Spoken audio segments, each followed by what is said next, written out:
इसे कौन सा रोग लग गया है, जब देखो बचता रहता है। हैं?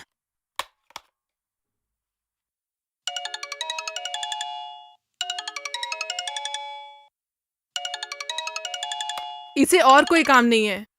मम्मी जी फोन क्यों बंद किया? मुझे ला के दे देती ना। हाँ, तू तो बड़ी महारानी है ना। मेरे पिताजी ने फोन किया था।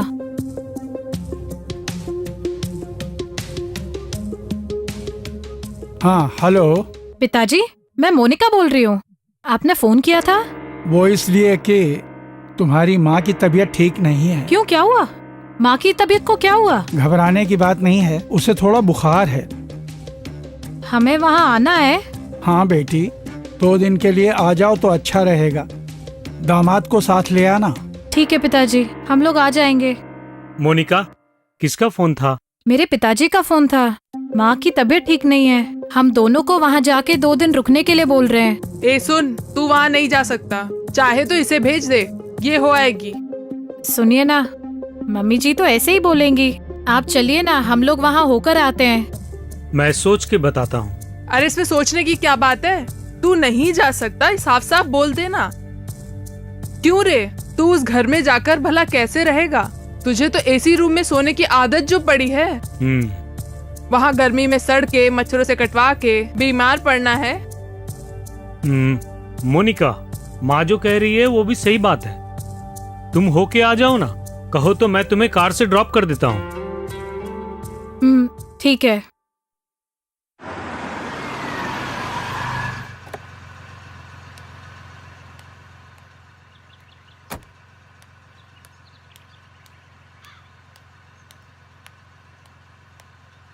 सुनिए, एक बार अंदर चल के उन्हें हेलो तो बोल दो। नहीं नहीं, तुम जाओ और 2 दिन में वापस आ जाना।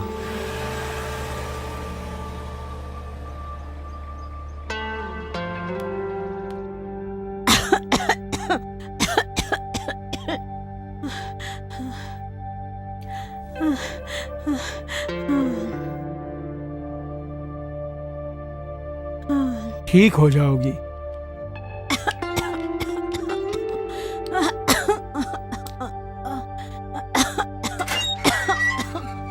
माँ, आओ बेटी। माँ, अब तबीयत कैसी है माँ? अब थोड़ा ठीक है बेटी। बेटी, दामाद जी कहाँ हैं? वो नहीं आए पिताजी, मुझे बाहर ही छोड़कर चले गए। हाँ, बाहर से ही चले गए। दामाद जी भी आएंगे सोचकर। हाँ, तेरे पिताजी पड़ोसी के पास से पंखा, चारपाई और भी काफी सामान लेकर आए हैं। उधार रखकर मटन भी लेकर आए। रहने दो, ये सब उसे क्यों बता रही हो? तुम जाके हाथ मुंह धो के आ जाओ। होटल से इडली लेकर आया हूँ, कुछ खा लेना। ठीक है पिताजी। हाँ।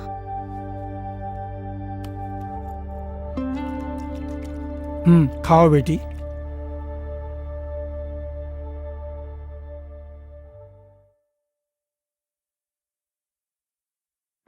पिताजी, आपको ऐसे देख के बहुत तकलीफ हो रही है। यही सोच सोच के मैं बहुत दिनों तक रोई। इतने बड़े घर में कितने ऐशो आराम से जी रहे थे। एक बड़ा घर देखकर वहाँ मेरी शादी करवाने के लिए घर का सामान सब कुछ बेचकर, पैसा दहेज में देकर आप इतना दुख उठा रहे हैं। रो मत बेटी, हमारी तो उम्र हो गई है, कैसे भी जी लेंगे। लेकिन तुम्हारी अभी पूरी जिंदगी पड़ी है और तुम सुखी से रहो, हम बस यही चाहते हैं। पिताजी, मेरे लिए अगर आप दहेज नहीं देते तो ऐसे दुख नहीं उठाने पड़ते ना। सुनो बेटी, तुम बेकार में परेशान मत हो। हम ईशु को खोजेंगे और वो सब कुछ संभाल लेंगे बेटी। बस तुम रो नहीं, मत रो, रो मत बेटी।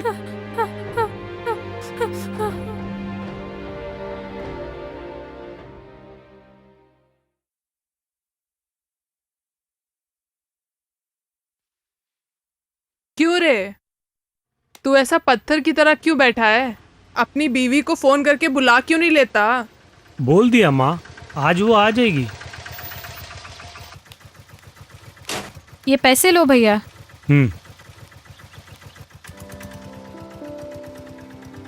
क्यों री, आ गई तू? तू आएगी सोचकर तेरा पति सुबह से वेट कर रहा है। मैं वापस आ गई हूँ। इसे क्या हुआ जो इतनी चिढ़ती हुई जा रही है? मुझसे फूटे मुंह से 2 बात करके भी नहीं गई। अरे छोड़ो ना माँ, उसे किसी बात का टेंशन होगा।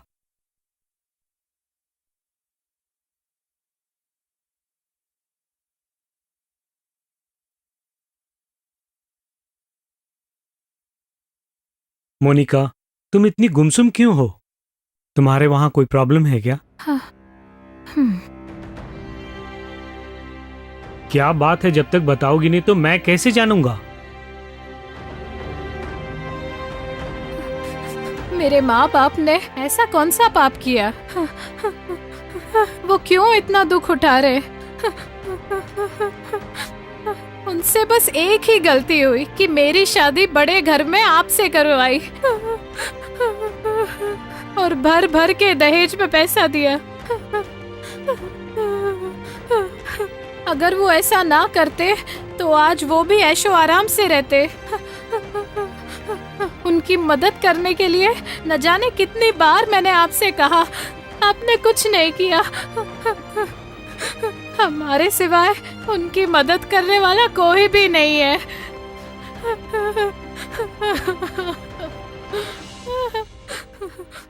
अरे वाह, इसकी आंखों से तो आंसू की नदी बह रही है।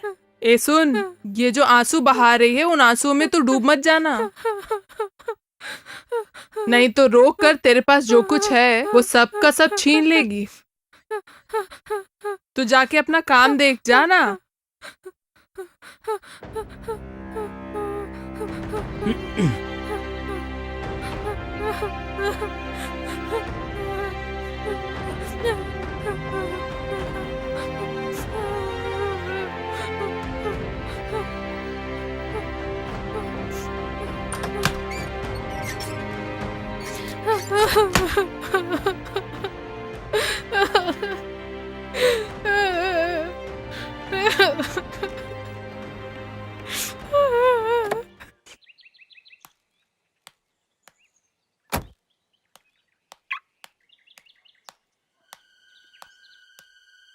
मोनिका, मोनिका, मोनिका।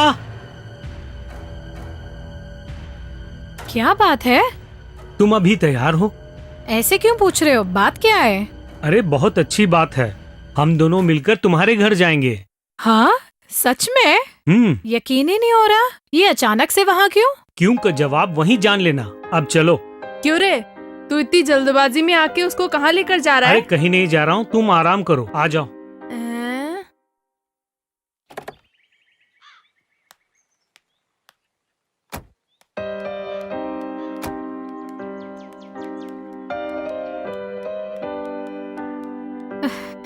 पिताजी, हाँ। देखो तो जरा कौन आए हैं। नमस्ते नमस्ते। बेटे, आओ बेटी।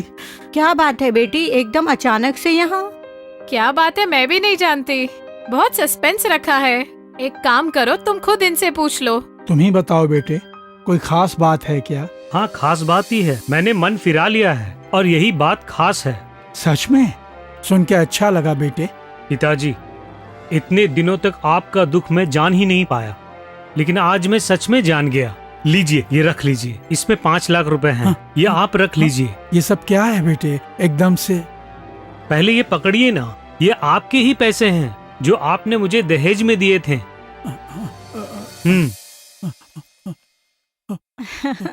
पिताजी, आपने जो घर बेचा सुना है फिर से बिक रहा है, वो भी जल्दी से खरीद कर आपको लौटाऊंगा। आप खुश तो है ना? मैं क्या बोलूं, मेरी तो समझ में ही नहीं आ रहा है। सुमति, देख लिया ये सब क्यों हुआ, कैसे हुआ, मुझे समझ में ही नहीं आ रहा है। ये क्या? ये तो मेरे लिए भी आश्चर्य है। आखिर ऐसा क्या हुआ जो बदल गए? मोनिका, आज जब मैं अपने ऑफिस जा रहा था तो रास्ते में एक दीवार पर एक पब्लिसिटी देखी कि दहेज मांगने वाला मसीही नहीं है।